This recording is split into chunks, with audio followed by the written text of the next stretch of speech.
Welcome to the Rise Up Show. This is episode 126. And today's episode, I'm hosting an amazing media inspiration coach, a businessman who runs a property company. And for years, he's helping changing people's lives with fitness, developing habits, relationship, and increase their wealth. At the age of 50, he did an amazing transformation who people thought it's impossible and still does. A lot of people think it's impossible to do that change. And yet he did it. And now he's teaching how to create powerful habits and also give a lot of inspiration on the social media. So please welcome Kiaran. Thank you very much, Eden. Did I Pleasure pronounce it to be right? here. Lucky your episode name. 126.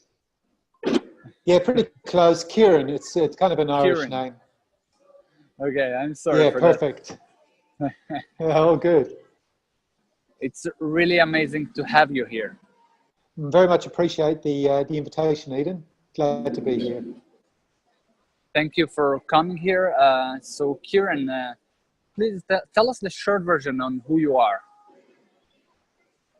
Who I am, I'm an Anglo-Irish Australian. What that basically means is I've spent half my life in Australia now, originally from England and Ireland. That's why I've maybe got a slightly unusual accent.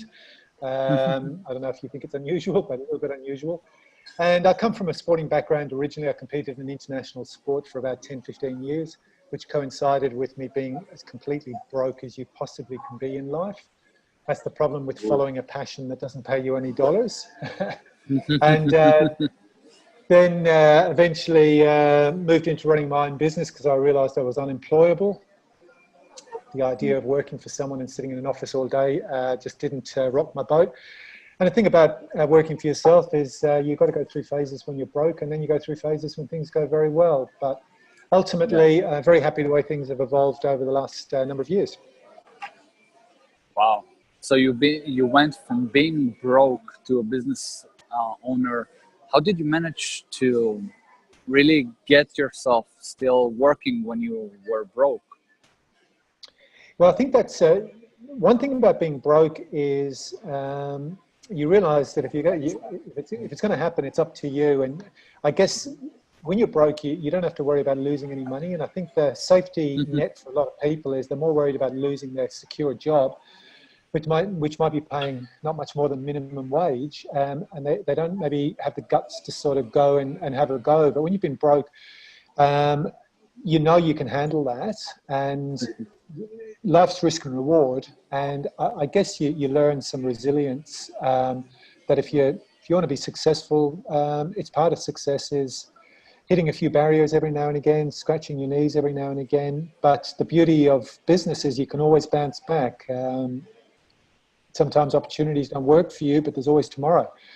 But I think sometimes when you give up on your dreams, there's no tomorrow. There's just whatever you're doing for the next, 40 years, which to me sounds thoroughly depressing. But you went it through, and even though being broke, a lot of people will tell themselves, okay, so I will stay the normal job. I will keep my safety net, if you will. That I will have my pension and blah, blah, blah, blah, blah, blah. But you said to yourself, no, I don't care about that. I want to go hardcore. And you still did it with being broke and everything. How did you manage to do that when you were in your low place and you said to yourself, no, I won't stay at that safety net, kind of? Well, I think when a lot of people will tell you it's not much good fun when you're there, but a lot of people that succeed will tell you that the impetus was rock bottom. And I think most people don't hit rock bottom in their life. They get to a sort of a point of mediocrity. But it's not rock bottom. It's still kind of comfortable. And you get worried about losing that little bit that you've got. When you hit rock bottom, where you literally just feel like you cannot go any lower, for me, rock bottom was, I got an injury just before the Olympics, and that was my dream, 9 years of training and qualified. Everything was perfect, and got a rare injury. And my only reason for, my only purpose in life was sport back then. And when the Olympics was on, when I should have been living my dream, I was working in a service station for probably minimum wage, night shift in a BP petrol service station, watching the Olympics on a tiny little TV with maybe 2 people coming in for the night, eating chocolate and smoking cigarettes and feeling like I was the biggest loser in the world. But you know, when you're at that point, which for some people isn't rock bottom, but in my life it was rock bottom. I think anything after that, then you feel like, well, I'll never end up back there again. So, you know, why not just go for your dreams? And if it takes a while, so be it. But just keep going, keep going. So yeah, so that was my little version of rock bottom. Well, getting from that rock bottom, you know, I myself got injured, but when you got injured, people, when you're at the rock bottom and you have the strongest pain, then you added some motivation and passion, not just motivation, but real passion. Why you do it, you get to the high places that you want. I myself got injured 9 years ago, and that was my rock bottom. And I said to myself, enough, it's enough. Not wasting more time. Live the life and do what I want. Instead of waiting for something to happen, it doesn't work like that. And you're right. A lot of people, Absolutely. not that they don't hit the rock bottom. A lot of people hit the rock bottom, but they don't have that passion and drive to see how can they make it better. They get into that mindset of, oh, poor me. I've been there. I know that place. Sure. So when you're getting into that sacrifice mode, you're like, oh, well, I'm so poor, blah, blah, blah, blah, blah. What happened to me? Why me? That's the worst question ever. And instead of asking those downfall questions, we need to ask the right questions. Like, how can I get out from here? What can I do? And I guess you ask those questions as well when you were in your lowest point. Yeah, I think life's all about awareness, and sometimes you've just got to step off the treadmill of life and consider where you're at. But if you're really honest with yourself, I think in a lot of cases when you're having bad moments, really what you're doing is you're putting yourself in as a victim. And I think as soon as you're a victim, you're a 6-year-old again, because 6-year-olds are victims all the time because everything that happens in their life is a crisis. And I think sometimes we don't grow up. We're still 6-year-olds, and you know, we get a speeding ticket or someone says something to us that we don't like, and we go into a meltdown. When the reality is, you know, you've got to have the awareness that whatever's going on in your life right now, is just a moment in time. And someone said to me once that how you do one thing is how you do everything. I think if you generally, no matter, even if it seems just like you're deluding yourself, I think if you've ever been motivated in at least one area of your life, say sport or music, even if it doesn't work out, I think that's a strength that you can transition into many other different things. So when you're in sport, you read all about the magazines about great athletes and you try to hang around them and you watch the YouTube videos or whatever it is. And then when you move on and you want to set up a business, well, that's what you do as well. You hang around successful people, you buy the books, you read the authors, you do podcasts like this. And I think birds of a feather do flock together. And I think sometimes the people that you should be hanging around aren't necessarily your friends. You still hang around with your friends, but you've got to search out the people who maybe are hitting the ball out of the park in some area of life, and just be around them and just, as I said, you know, start to notice becoming aware of their mindset, how they think differently, how they think bigger, what their attitude is, and eventually you start to take on a lot of those attributes. And one day you wake up and you go, well, people say, oh, you must feel like you're very lucky that, you know, your business took off. But don't really. You go, I'm kind of surprised it didn't happen years ago. You know, it's like I expected it one day to happen. So it's never a surprise when it happens. But when it's not happening for you, I think it's having the patience to go, I'm on the right track. Every day's a new day, and just keep the focus. And the magic word is focus. What you focus on. I don't know if it's necessarily law of attraction. I think that's a bit overstated. I think, you know, just thinking about something doesn't make it happen. I think you've got to act as well. But I think what you focus Exactly. on shows up in your life. So if you're focused on health, you're going to be reading up everything to do with health. If you're focused on fitness, you're noticing people in that space. And if you're focused on building a business, you're probably following the big business tycoons and noticing what they're doing. So focus, it has to be on your future vision. It can't be just focused on 9 to 5, because if that's what you're focusing on, that's what you're going to have for the rest of your life. Mhm. Uh, you're damn right, and I really love what you point here, especially about the people that around you. There is the rule of 5 people that around you. That's who you kind of becoming, because Oh, those are the absolutely. people that affects you the most. It's okay. I don't agree with ditch your friends, but I say spend more time with successful people, less time with the people that doesn't match your mindset that you want to be in, where you want to go.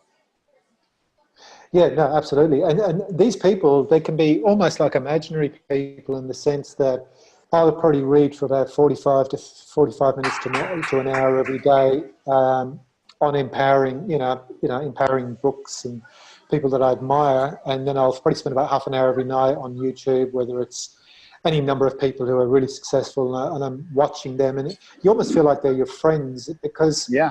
you're soaking up, and you might just pick up one idea from a book, but to me it's worth it. If I read a book and I get one idea out of it, or it inspires me in some area, that's essential. It's like if you go to the gym Hmm. every day for 10 years and then you don't go for 3 years, well, you lose 99% of what benefits you had. If you're not Yep. reading and following successful people, after 6 or 12 months, you're going to be back in the same mindset as you had, 10 years ago. So I Hmm. think you have to constantly keep yourself in that environment. Yeah, consistency and habits, that's what really will keep you up there and scale all the time. And like you said, even one idea from a book can change your whole mindset, not just mindset, but your whole life. Even one concept. For example, one of the sentences that infect me a lot was done is better than perfect. And it's just one sentence Absolutely. that I was all the time procrastinate on things because I wanted to be perfect. And it doesn't have to be perfect. Just do it. Then change what that didn't work. Do it, change all the time, developing. That's how you do it. So, Yeah, no, absolutely. And I think, a slight segue when you mentioned habits there. mhm.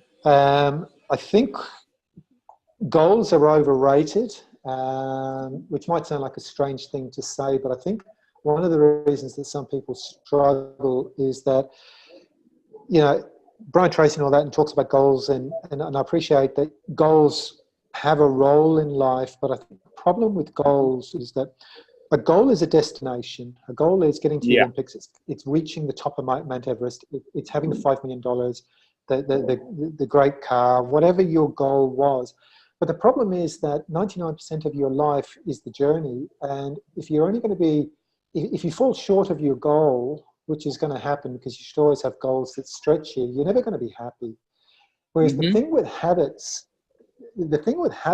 is that, and I've really incorporated some serious habits in the last 4 or 5 months, is that, every single day you wake up and all you've got to do is improve slightly in one area of your life. So you might say, okay, I'm going to take just a really simple, silly one almost. I'm going to have cold showers. All right. So, Hmm. I don't know if that's going to change your life, but the habit of doing it is very interesting, because when you get up in the morning, it's the first thing you do that's conscious. You go, okay, I'm going to consciously have the whole cold water. It's going to be slightly unpleasant for a second or two.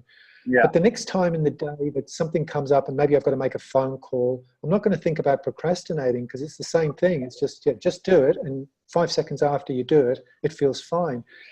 And, if you were to develop one new habit a month, your life would be, say one habit a week, your life would be absolutely unrecognizable in 12 months. Hmm. Damn Even if right. the habit isn't conquering the world. You don't have to have it, it doesn't have to be make $1 million this year, but Yeah. if your habit is I'm going to make one cold call a day, and I hate cold calling, or I'm going to, get into the habit, as I said, of I'm only going to eat twice a day. I'm going to give up breakfast, or I'm going to no longer have sugar. All these are just little habits, but you compound that over a year. And as I said, I've just seen some extraordinary impacts on my life. And every week I'm looking for a new habit to incorporate. A few of them don't stick. That's okay. You don't put yourself under pressure. Yeah. But as I said, we can't be perfect. No, you can't. That's the point. But if you could get into the habit of setting new habits for yourself, because most people never set new habits. If you get into the habit of setting new habits, well, you might be amazed. The habit might be I'm going to read for 30 minutes a day. Yeah, that might be just one habit. In 12 months' time, you look at the impact of that habit on your life. It'll be extraordinary. Then, bam, you have a massive change. Small actions create a massive action. That's right, and you change, and that's the difference. Instead of trying to go on a diet or any number of different things, you probably meet people and you haven't seen them for 10 years, and you say, wow, they're exactly the same personality, and same person you knew. They're either grumpy or happy or funny or whatever they are, but they're kind of the same, which is kind of nice if they're cool people. But the problem is it's probably not good to be the same, because if you're the same, you're not really growing. If people don't see you for 5 years and they see you, they should say, God, there's something about you you're so upbeat, or you're so this, or you're so energized, or you're so energetic. There's something about you that's a bit different. Obviously, something empowering and positive. But that's the point. Personal growth means that you should be changing. And you change based on your habits create beliefs, and your beliefs create behavior, and your behavior creates energy, and energy is what we translate into being your personality. And it'd be nice to think that that keeps evolving. Yeah, damn right. Because like you said, when we create small habits all the time and not try to take from that, like wake up in the morning early and go to the gym and start to posting every day, and you start to overwhelm yourself and nothing happened. But if you take one step at a time, each habit, you create a massive change. There's something I like to call HPS. It's habit prioritize structure.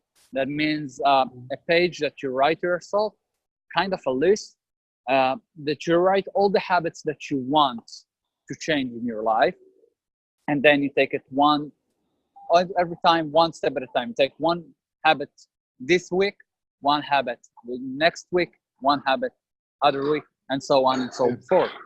And that's how you create a massive action. That's what helped me a lot.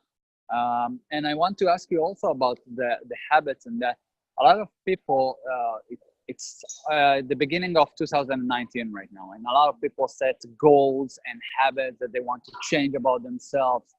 But around 80% of the people fail until the February and ditch everything they promised to themselves.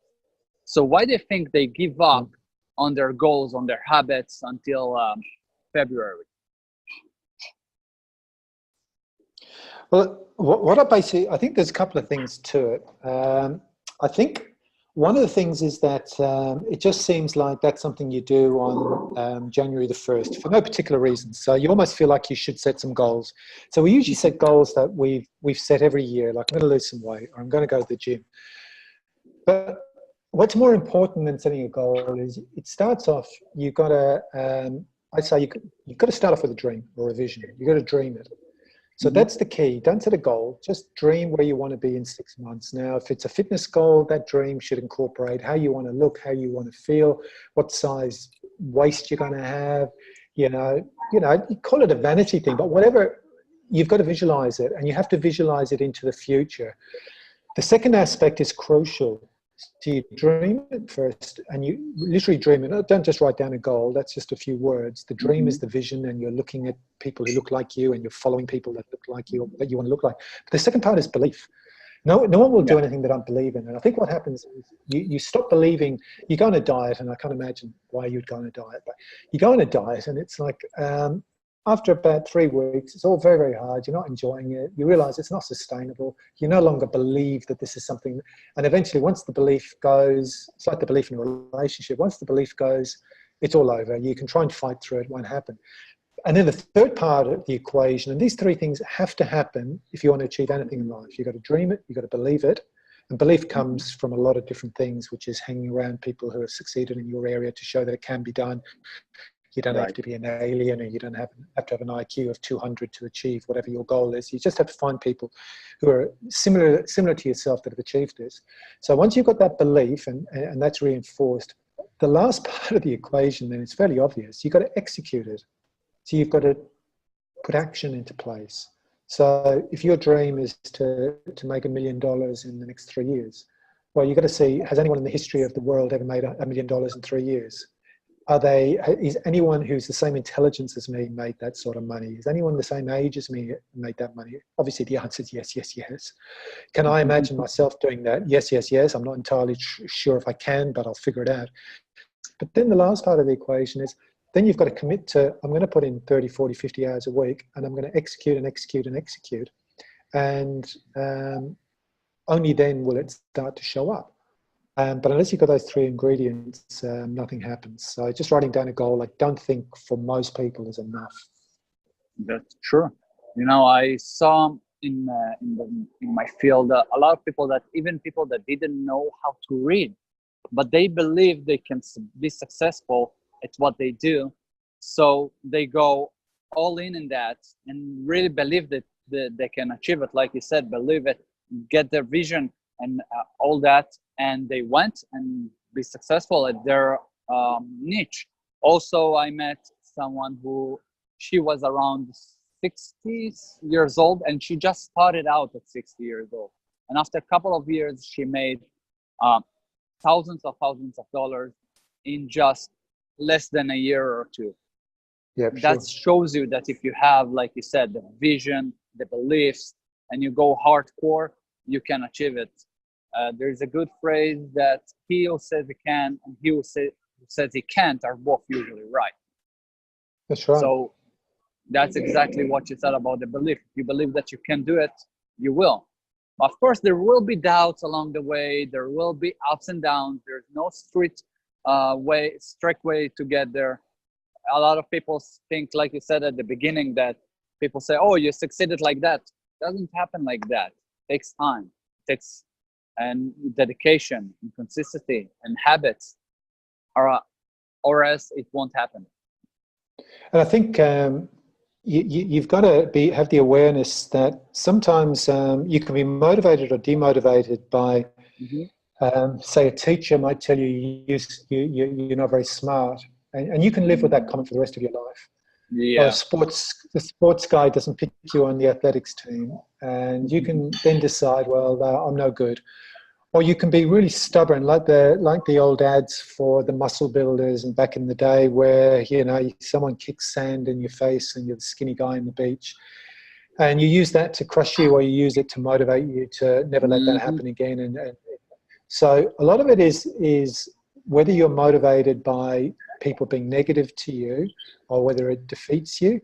And just one little thing that comes to mind in terms of self-belief, because it's obvious, if your parents haven't been necessarily very successful, or all your friends maybe haven't, or your teachers haven't, which is why they're teachers, it's very hard for them to give you positive feedback. But you look at people like Nick Vukovic, the Australian guy who speaks around the world. He's got no arms, he's got no legs, and it's just extraordinary to imagine his life. And he's this phenomenally successful speaker. You look at Helen Keller, who couldn't see and she couldn't hear. I don't know how you could even exist, and yet she became phenomenally successful. You look at Stephen Hawking. Yes, he was a very smart guy, but 99.999% of the population would be just vegetables in his world, and yet he was making all these amazing, creating all this amazing stuff. So we can say, oh, we're not very smart, we're not very this, but the reality is we've got so many more advantages than either of those 3 people. And we've just got to go, well, if they can do it, surely, even if I don't believe in myself, surely I've got to have an advantage, So there really isn't. Yeah. You know, if you've got the desire. I think what we lack is inspiration, and that's a big part of what I think it's about. I think if you inspire people, people generally have the resources to do amazing things. But I think sometimes a lot of people aren't self-motivated. They kind of require that spark from somewhere else. And whether it's just one-dimensional, like I lost a fair bit of weight the last 4 months, and it might be just someone going, wow, I can't believe you lost all that weight, and what did you do? And geez, I might have a go now. And they kind of get a bit inspired by that. And sometimes that's all people need. They just need a little bit of inspiration from someone in their circle. And once they get the inspiration, then there's a bit of belief there, and hopefully, you know, they go on and achieve their goals, you know. Yeah, because they see if someone succeeded, they say, yeah, he did it, so I'm sure I can do it as well. That's right. Yeah. Yeah, you remind me something when you talked about it, when a teacher told you or a parent told you, or your surrounding wasn't good when you were in a young age. I myself all the time was, people told me, and the teacher told me that my English sucks. Yeah, I shouldn't write, I shouldn't talk in English, and I should teach that language, if you will. Yeah. And and all that. I know that my grammar is not perfect, but it doesn't matter. You just need to act, and you will get better along the way. And screw that, Sure. and fuck that. You don't need to give those people place in your life. It was years ago. And if you let them win, kind of, because they told you you can't, and you kept with that line that you can't, that's what happened, that you stay at the same old place, and they won. The people that told you that you can't, they won. Unless you can take it as a motivation, like you said, and as a drive. Okay, they told me I can't, fuck it, I can do it. I don't care about what they say. I will do it anyway. Yeah, absolutely And agree, 100%. that's a great drive. So what do you think is the key difference between the people that are super fulfilled, that have this drive, than others that have the same talent but lives a mediocrity life? Well, I don't think, I think everyone comes from a different sort of DNA sort of background, in the sense that I think there's at least half the population just don't have it in there. They just don't have a drive. Throughout history, there's the people who lead, there's the people who follow, and the people who don't know what's going on, and they're just sitting on the sideline. So, and I think that's always been there. So there's, you know, there's a good friend of mine, and he said, look, I'm happy just to be a foot soldier. I don't want responsibility. I'm happy to be in a job that pays the bills. He earns reasonably good money. And that it's not for me, and I don't criticize where he's coming from. But I think a lot of people are just happy to fit in. I don't think everyone is super aspirational. But I think what happens is it's a very, very frustrating state of mind to be aspirational and maybe to feel like it's just not happening. And I think anyone who's sort of become really successful in any area, whether it's music or business or whatever, they'll all tell you about the times when they were just so frustrated because they knew where they were, whether it was on a building site or whether it was in a warehouse or whether it was a BP service station. They knew it was so far away from where they felt they could be. So you sort of, some people I think just are just made that way, where they've got this inner drive that they need to do and have more, and sometimes that shows up in sports, sometimes it shows up in creativity, like writing, and they might not necessarily make any money out of their passion, but there's a lot to be said for living your passion, to be doing what, you know, gives you fulfillment, because ultimately that's what it's about. I mean, money, if you can make money, that gives you choices, but if you're doing a job you hate and your favorite expression is, thank God it's Friday, and that's all you live for. I mean, how good would it be if Mondays were as good as Fridays? And I say to people, you know when you're living a good life, when the ideal scenario for me in terms of is life perfect is to wake up every morning with the same anticipation that a 6-year-old has on Christmas Day. So if you can think back to the most magic morning you had, and you might have 4 or 5 or 6, you can probably condense it into one moment, if you think about it, when Christmas or whatever the festivity is had a magic about it, where you still believed in and you were up at 5 a.m. and it was just the most exciting day ever. It's like, imagine if you woke up every day, because the fact that we exist is it's impossible. The chances of us existing are so ridiculous. And yet we don't contemplate the fact that our existence is impossible. We just kind of moan and groan and so forth. But imagine if you woke up every morning with that sense of awareness that I cannot believe I woke up this morning. That is just unbelievable. I mean, that's crazy. And to wake up with that 60-year-old enthusiasm. I'm not saying I'm there. I'm not. Yeah. But the other end of the spectrum is to wake up and go, oh, not another day. Jeez, turn off the alarm. Oh, I can't believe it's a horrible day again. And that's horrible. So the closer you are on the spectrum to the 6-year-old on Christmas Day, the better. And I think that's what fulfillment is. And if you enjoy what you do, and it gives you, as I said, fulfillment, then you're going to be closer and closer on that continuum. I love that metaphor of 6 years old on Christmas Day. That's amazing metaphor, because a lot of people, like you said, they wait for the weekend, but you're actually spending 5 to 6 days anticipating for 1 to 2 days a week. You don't live life. It's more than half of your life go like that, instead of, like you said, waking up with anticipation and excitement. And that's true. Not every day we can be perfect. You said you're not there yet, but you are on that way, and it doesn't matter, because we can't be all the time at the same mindset, like every time thrilled like that, but we can be at the most of the time like that, instead of 10% like that, 70% like that, 80% of like that. That will be the ideal place to be, because life can't be perfect, but life can be amazing. Life can be such a great experience if we take it and live it every day, and take that meaning of ourselves, why we do it, and enjoy every day, and spend, instead of waiting to the weekend and waiting and waiting and waiting and waiting, and we destroy our life by waiting for something that doesn't really meaningful. I really love that metaphor that you brought here, and I want to ask you. I think. Yeah. No, I was just going to say, I think, to sort of qualify, how do you have that excitement or that fulfillment or whatever when you wake up? I think what's important is you got to have something to look forward to.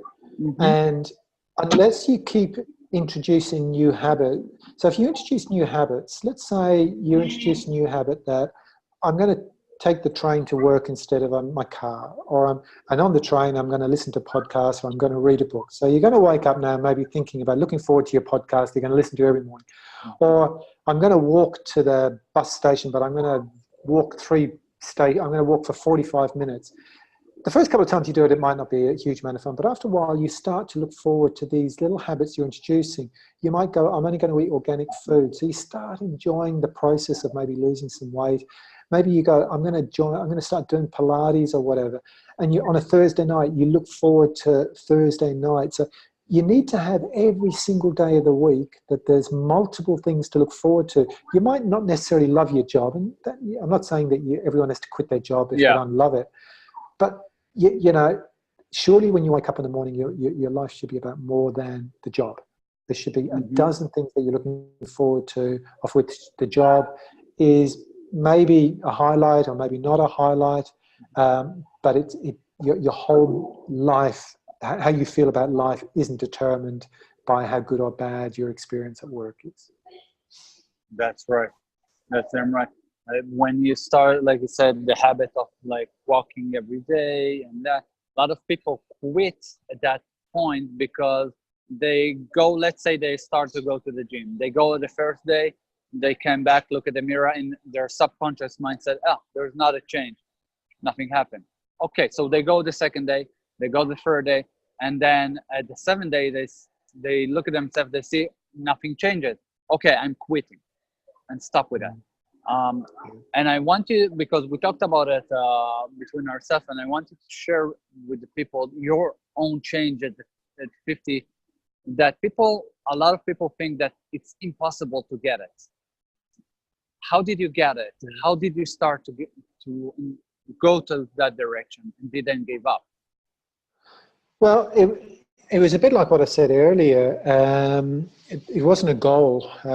It was a decision to start focusing on a few new habits. And one of the habits was my nutrition, which was, I knew that sugar, I've always known that I shouldn't be having so much sugar, and I had a sweet tooth, and it is addictive. It's addictive. It's cocaine, I believe. Yeah, definitely. And I sort of refused to do anything about it. But then one day I said, okay, I'm making the decision. So I started to incorporate some habits and gave up chocolate. And then I decided to go into intermittent fasting, which is basically just eating twice a day, really nice meals, twice a day.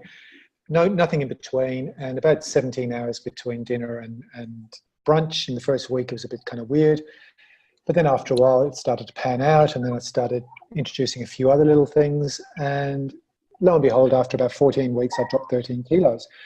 But it wasn't so much the 13 kilos. I felt like my IQ went up about 20 points because I no longer had brain fog. So I felt like I was being way, way more energized.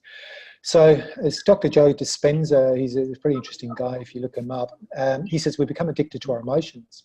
And I became addicted to this feeling of just almost like a euphoria that, wow, I'm feeling good. So I'm too old to be taking selfies, but I nevertheless decided to take a selfie one day.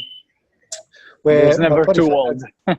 Yeah, well, my body fat was lower than it was when I was an international athlete. I mean, I had abs that, that I didn't have at 18.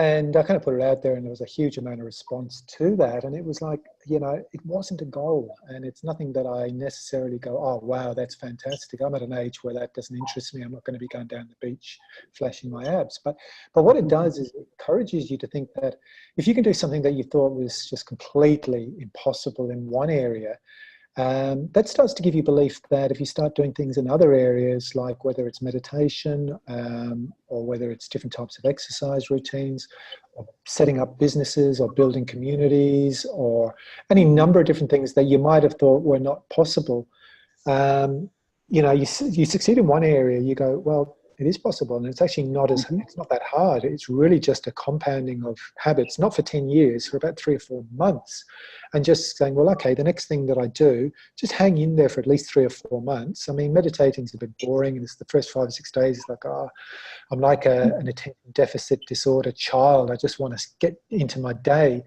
But it's like, no, just do it. And then after a while, you start to build into it. And it's only 15 minutes a day, but it does have a lot of power in terms of reducing stress and all that sort of stuff. So, yeah, and that's just it. So it's just developing habits and just saying, and believing, I suppose, that a habit doesn't have to feel great the first week. But after 2 or 3 weeks, you become addicted to these habits. I mean, you look at people who run marathons and triathlons, and you go, why would you do that?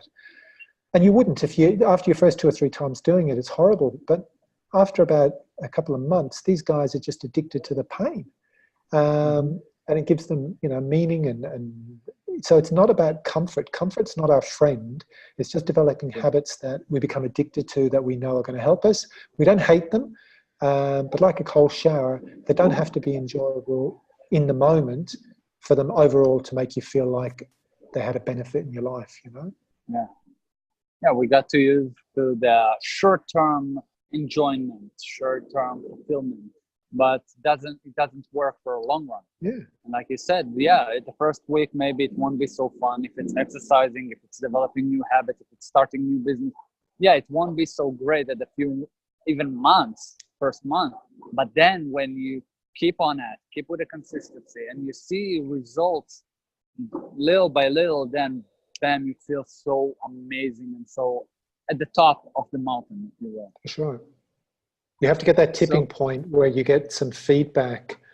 Like you said, with the weight, if it's you go to the gym and a week later no one notices or nothing's changed, you have to have the patience to go to the point where you get a tipping point where either, oh, my trousers is too loose, I need to, or someone says, oh, have you been working out, or whatever. And once you get that little bit of positive reinforcement, then it encourages you. But sometimes that takes a couple of weeks, and sometimes it takes a couple of months. And you don't need it necessarily to be external. It might be just you just going, oh, wow, I feel better. But it won't happen in the first day, whatever you do. If you're going to develop a habit, you've got to give it at least 2 or 3 weeks. Definitely. You've got to give it a try. Some things it might be 2 or 3 months. Yeah, at least, because if you quit after 1 week, you will never see results. But if you will keep the consistency and you will keep with that, like you said, you will see results and you will enjoy what you're doing. You will see some enjoyment in your life. And I wanted to ask you, how exactly did you start your business, and why did you start it? Okay, it's a couple of things. One is it was a vision for many years. I'd run lots of small businesses, but I never had cash flow to really invest in any business. So they were all generally very small businesses, just anything to avoid working for someone. And then I was working for a number of companies, and I think when you're kind of aspirational, the problem with employing someone who's aspirational is they want to eventually break away and do it themselves. Yeah. So I was working for some companies that, they were, there was a lot of things they did I didn't like about what they did. I didn't think they cared about their staff. I didn't think they cared about their clients. And I thought, wow, imagine, I reckon I could do this. But it would have taken me probably 5 years from that moment of thinking I could do it to making that first decision to go, you know what, I'm going to do it. And doing it basically meant blowing out my credit card by about 20 grand, just to take the step, and then diving all in and just going, you know what, let's do it. And I think that first year, you have good years and bad years, but I was fortunate the first year I probably quadrupled what I earned when I was working for the other company. And that gave me a huge amount of belief that, it made me regret not doing it earlier. But, that first 2 or 3 months, any day I could have walked away feeling like I've lost 40, 50, 60 grand. But at some point you kind of believe in what you're doing. So I've got to go with it and just keep at it. And again, once you start getting a bit of feedback and a few results, then you go, okay. Around the time when I started the business, my dad died about 6 weeks afterwards, and I was on a plane going back to Europe. And we'd only just about got the business up and running, and I think we'd had 2 sales. And as I'm flying over, I was thinking to myself, if we get 5 sales, I know this business is sustainable, because I know if we can do 5 sales, we can do 50. The problem is, until you get your first 2 or 3 or 4 sales, you don't even know if what you're doing is, you don't know if there's a market for it, you don't know if it's doable. But if you can find something that you can do 5 sales in, then it's a matter of, I can scale that. You can't scale 0, we know that. So until you've got something that works to some, it's like, if I discover it costs me lots of different messing around with marketing and Facebook ads or whatever, and I discover it costs me $1,000 to get a lead. And then I figure out it takes 3 leads to get a sale. And then I discover that a sale value to me is worth more than 3 grand. Now I know I've got a business model I can work with. But until you have the metrics where you know those numbers, you never 100%, know you can do the business, because the numbers, it might cost you 10,000 to get a lead and you make 2 grand on a sale. So that's not going to work. But once you find what works, then you can scale it. And that's when it's exciting. It's a number game. It's all about the numbers. Yeah. The numbers game. So you've got to be patient until you find the numbers. You find out what those your numbers are that work, because you might have to do 9 things to find the 10th one where the numbers actually do work, but then rock and roll once you find them. Yeah, rock and and roll. Like it might be with these podcasts. You might find 1 in 10 podcasts work for you, or 1 in 20, or 1 in 50. But there is a number where you go, you know what, this is worth my while doing these. But when you've only done 2, you might think, geez, why am I doing this? Is there any value to this?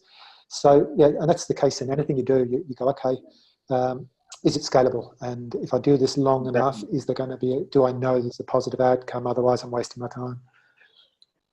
I totally agree with that, because if you don't track your results and you don't know what's going on, so you can't know what works and what not. Yep, absolutely.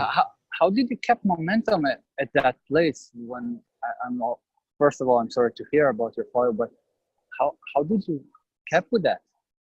With what all that happened to you, with the injury, with your dad, with everything that happened there?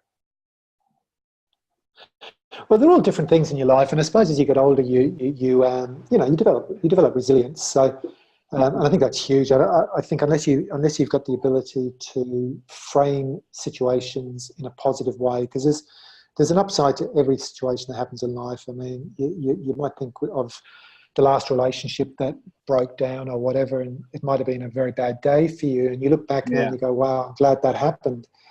And it's going broke is the same thing. You don't say, "Oh, I'm glad that happened," when it's happening. But you also look at it. You've got to look at every situation and go, whatever it is, that this too will pass.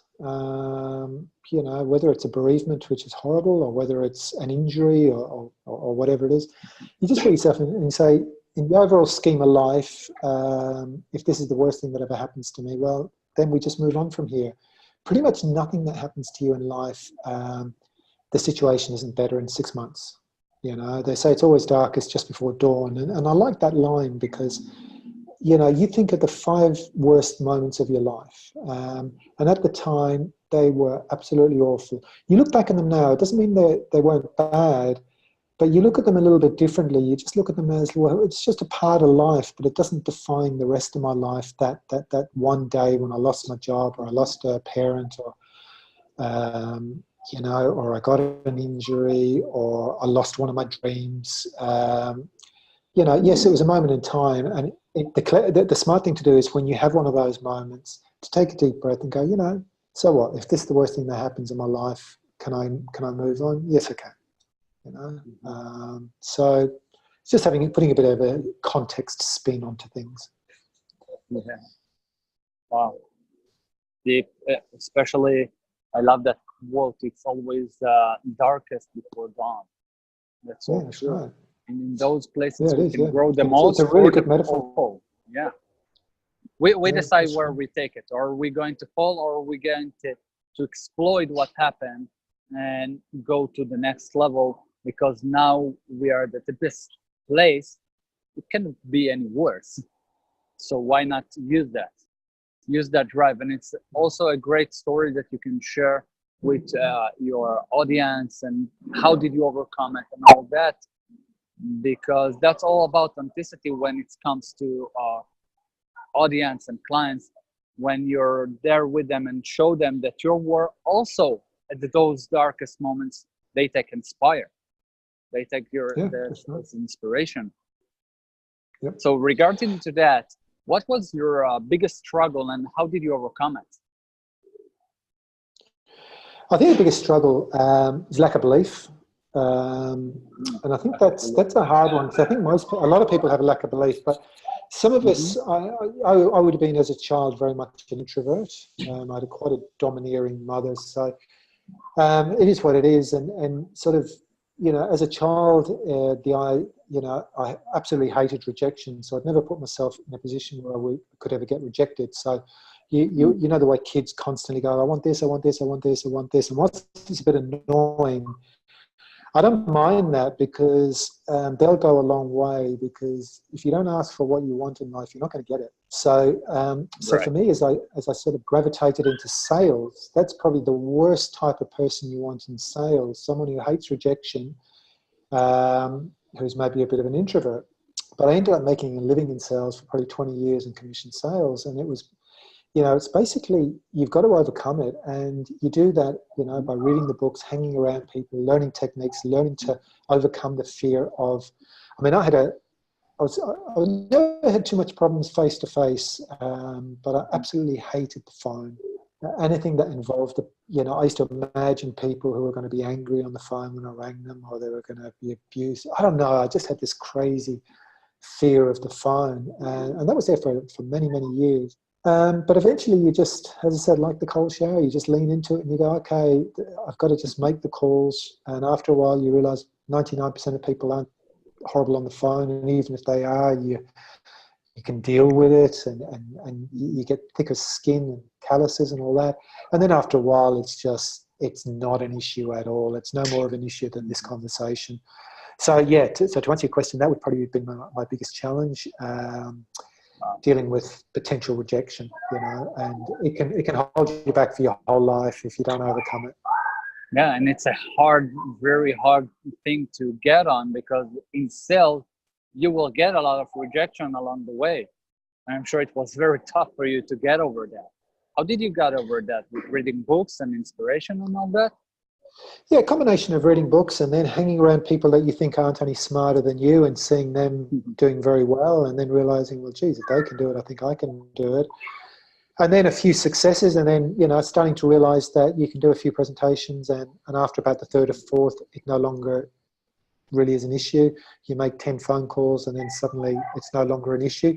But Yeah, just having and again, like doing your podcast, is having the guts to put yourself on the line, knowing that it can go wrong, but also having the perspective to know that 99% of the people that we think are judging us don't even know we exist. They're not thinking about us at exactly. all.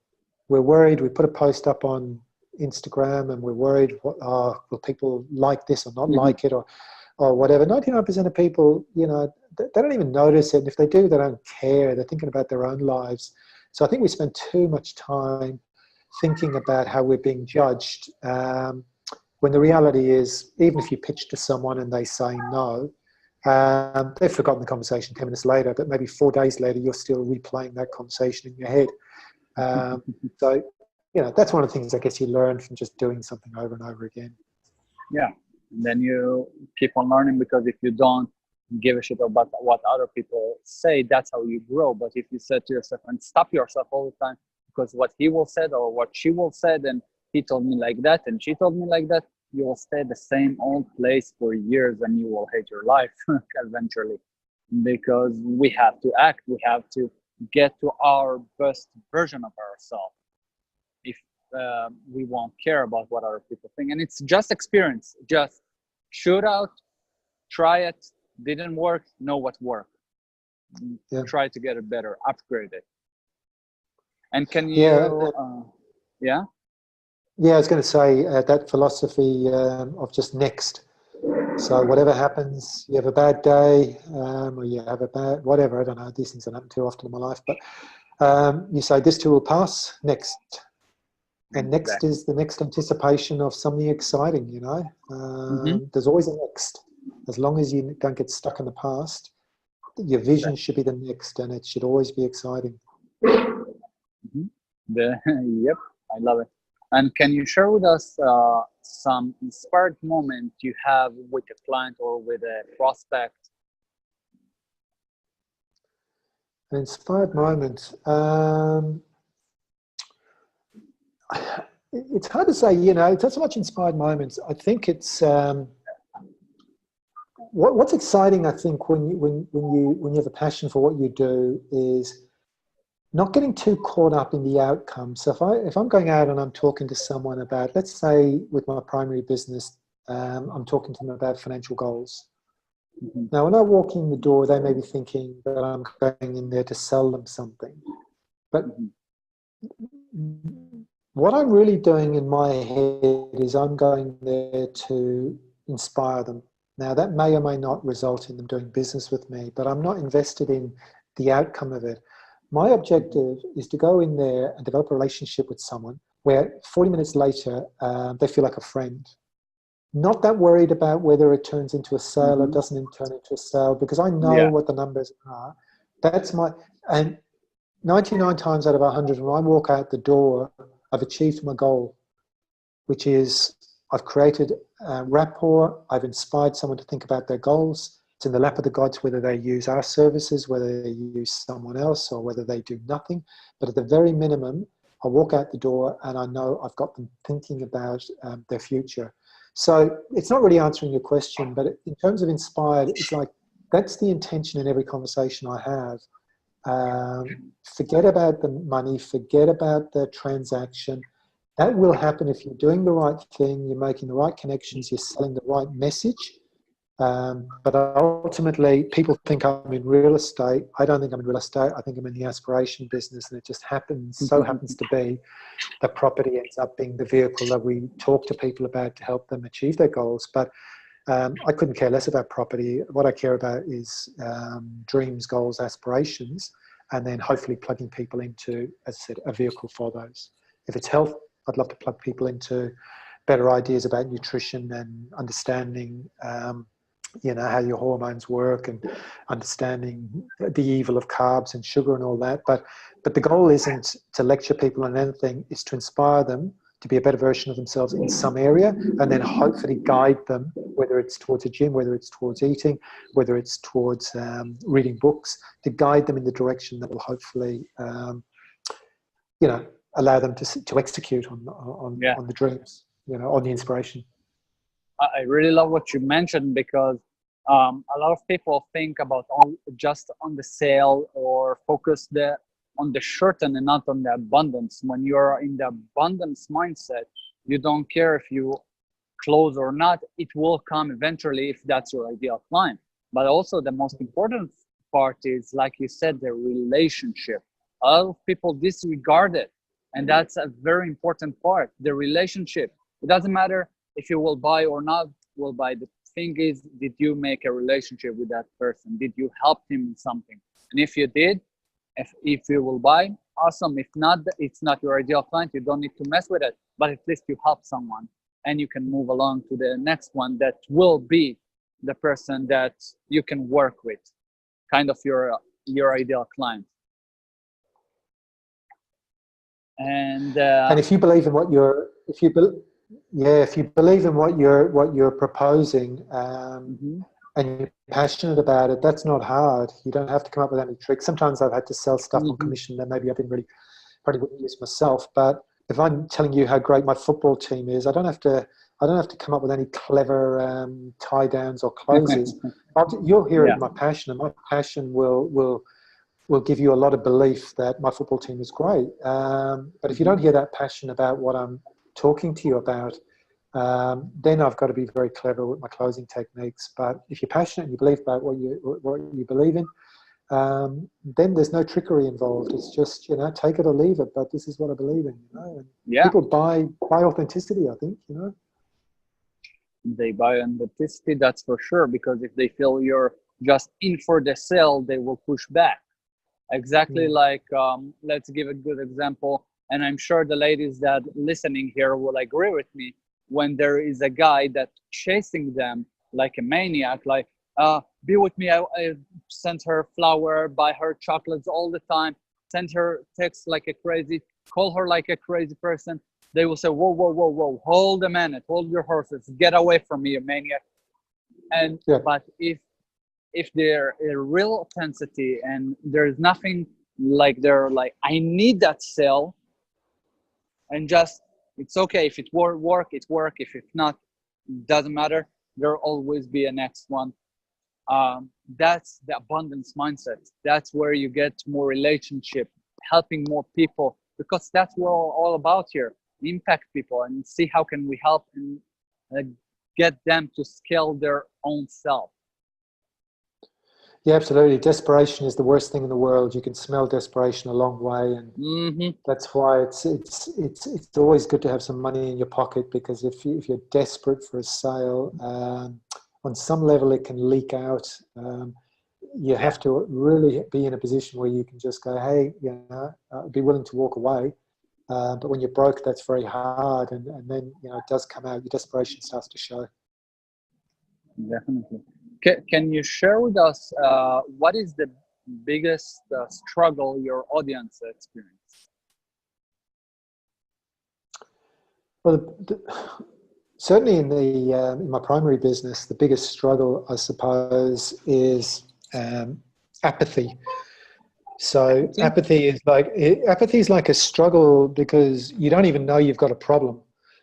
You're on the treadmill of life and you're just doing the same thing over and over again, and you get caught up and you're busy and you've got the kids and you've got holidays and you've got renovations and you've got social life, and you never spend any time thinking about where you want to go, why you want to do anything. You just get caught up in this going through the motions of life. So the biggest struggle for my audience, and it's probably the same whether it's health, wealth, fitness, relationships, or purpose in life, is literally stopping for 5 minutes, coming up for air, saying, why am I doing this?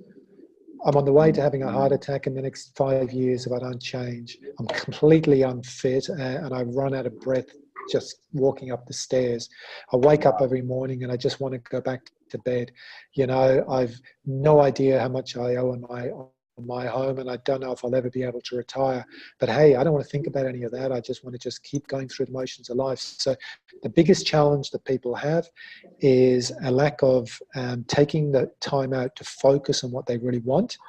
Because it's not that people don't achieve what they want in life, it's they don't have a focus. So you're not going to accidentally one day wake up and you're Olympic 100 meters champion.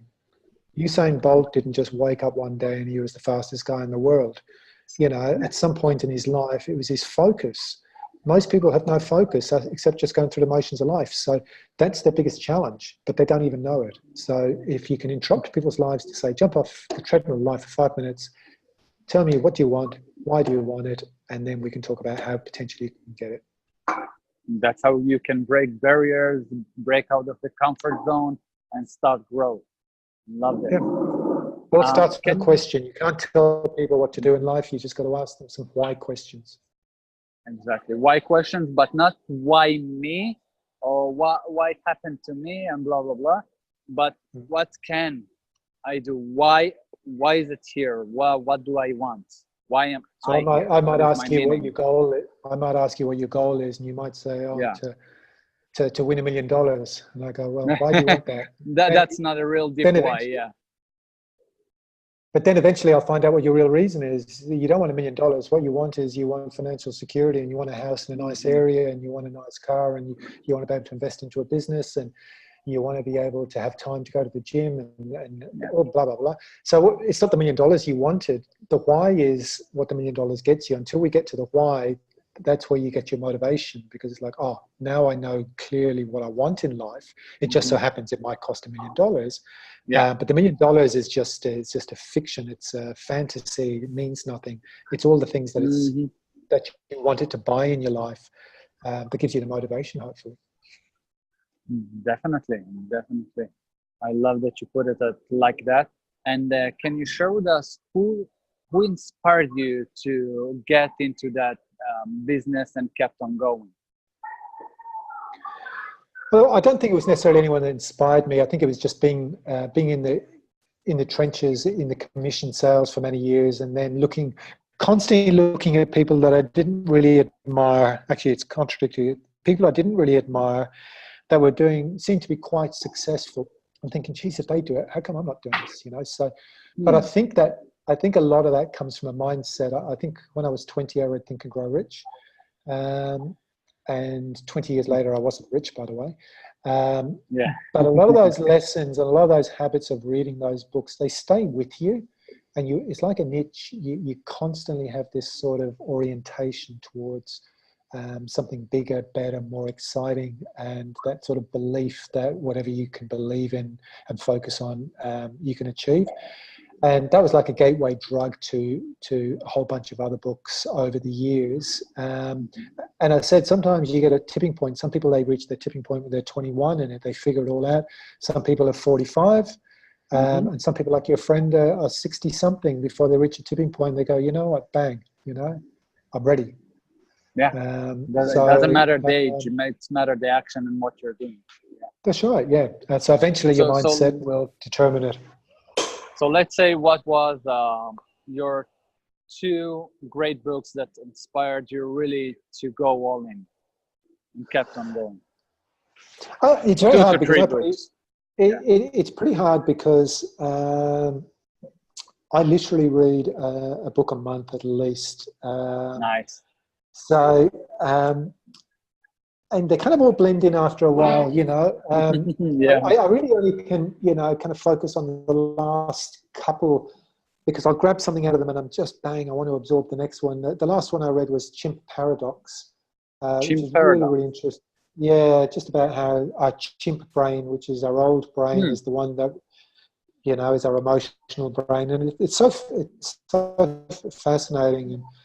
And then the other one I'm reading at the moment is No Limits. And I'm trying to think of the guy's name. It's very sorry. But again, that's all about awareness. And so I haven't got a defining book, to be honest, that I just go, wow, that was the book. But over the years, some of these books I've read, Brian Tracy, a lot of his stuff, Richard Branson's, you get a little bit out of all of these books. I suppose the book that I probably read the most was the Tony Robbins stuff, probably Awaken the Giants. And that was probably 25 years ago. I liked his first one, but that one I really got a lot out of. And if there's one book that I kind of keep revisiting every couple of years, and the pages are all, mangled and highlighted, it's probably that one, yeah. So Tony Robbins, Awaken the Giant, and you said Think and Grow Rich, right? That's what made you start. That was the one that started it, even though the language is a little bit like Shakespeare. It's a bit old-fashioned now, and kind of. But it's still a great book. It's an amazing book. I read it around 4 times already. Yeah, and you can realize that most books in that area since then, they're all derivative, or they're sort of all kind of inspired to some degree by the principles in that book, which is ultimately visualization and self-belief and then imagination and all that. Yep, and then the visualization, it's very important. And we are getting to the end of the interview, and I want to ask you, if you can go back in time, what advice will you give to your younger self? Start earlier. So anything. Start earlier. Yeah. I mean, I don't believe in regrets. I think the worst day of your life, if that didn't happen, you would not be where you are today, because you don't know how your life would have unfolded. So I don't like having regrets. But to answer your question, if I did go back, if I sort of woke up one day and it was all a dream and I'm 25 again, just everything I've done since is just, just go for it quicker. Just go for it. Make your decision, make more decisions, make quicker decisions, and go broke quicker, get rejected quicker, and just back yourself. And I think just be decisive, and don't be worried about failure. Failure is a myth. It's an illusion. Yeah, it is a myth. Failure is the greatest teacher that we can have in our life. Yeah, that's right. I love it when it started when you're younger. So just do it, people. Don't wait up. Don't wait up. Who are you waiting for? And if you had just go for whatever your dreams are. Yeah. If you had one chance to deliver the one message that will stay written in history, what will it be? This is going to be a bit bizarre because I don't know. I don't know if it's whether it's profound or not. It's almost like my philosophy, but in the absence of context, there is no truth. And all I mean by that is that whatever you think, whatever you believe about anything has a context to it, and that context is your reality, and your reality is filtered by your eyes, your ears, your sound, your life experience. But no belief is true. Whatever you believe is just a figment of the context of that moment in your life. And change the context, and you change the life. So you change your belief. So we like to think that our beliefs are sacrosanct, and this belief is the one belief, and there is only this particular belief. But I guarantee if you change the context of your life and your world, that belief also would change. So yeah, just go with the flow. Don't take life too seriously. Reality doesn't exist. It's just a figment of your imagination. I say live large, smile often, and don't take yourself too seriously. That's right, because ultimately, it's a dream we're living in. It really is a dream we're living in. It's just a figment that'll be gone very, very quickly. So don't take it too seriously. Just go for it. So that's a very long thing. But to put on a tombstone or whatever. But yeah, that's right. There is no such thing as truth. It's just context. It's just context. Yeah, the truth is what we decide.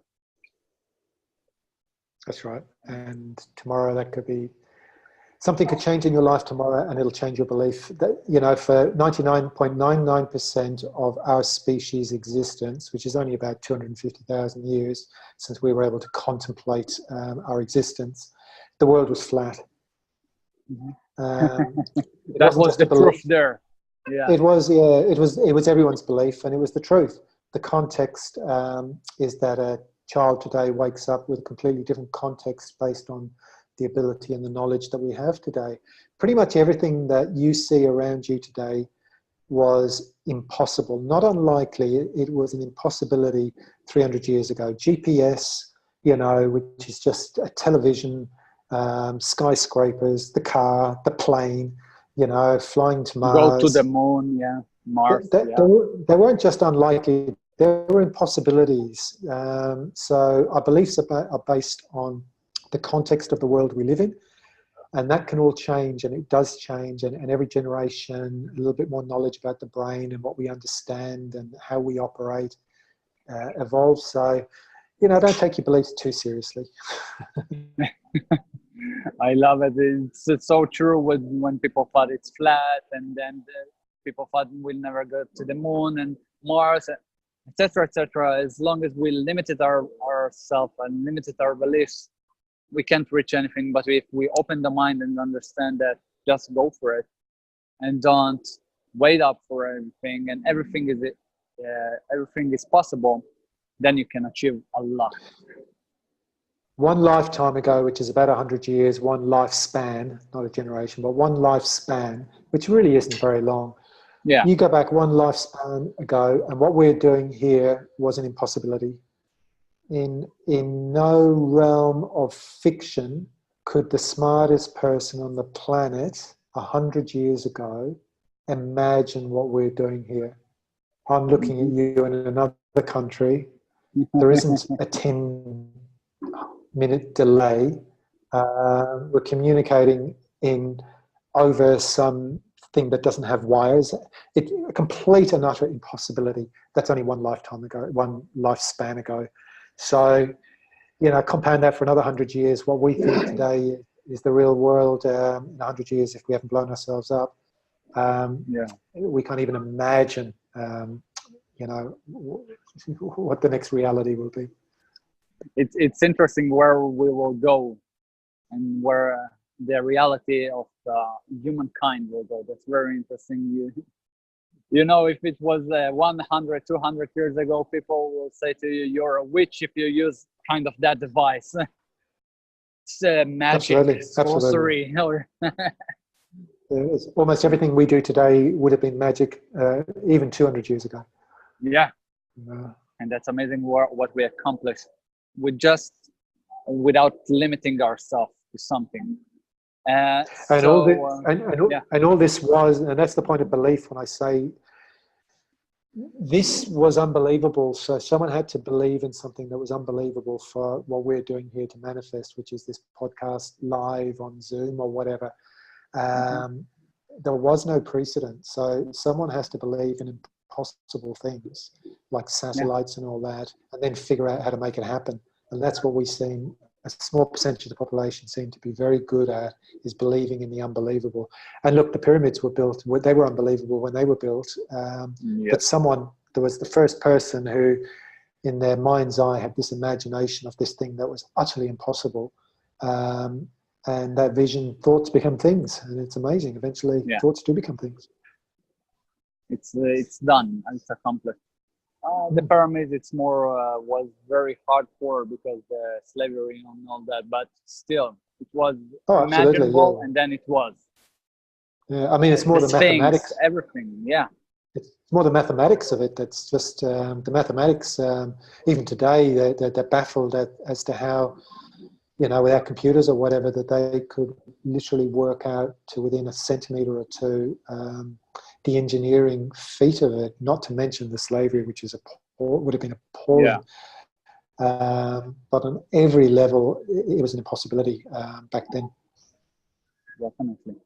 Things that we thought impossible, there are possible. So, Kiaran, how can people know more about you? Well, basically, Better Version Project is pretty much where we are, which is just one word, hashtag Better Version Project. So that's on inspiration. That's on Instagram.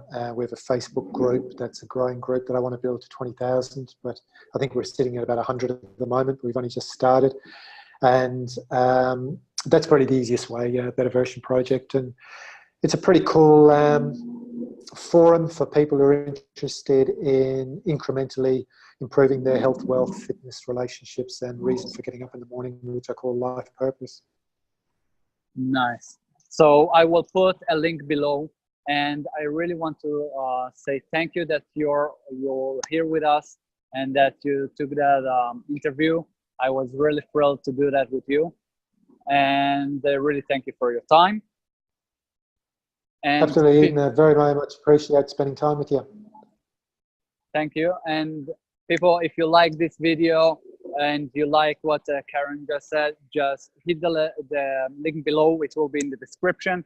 And have an amazing and productive day. And if you like this video, just give us a thumbs up and be sure to subscribe to get more of that. And I will see you tomorrow. And Kiaran, thank you again for being here. Thank you very much, Eden. Take care. Cheers, mate.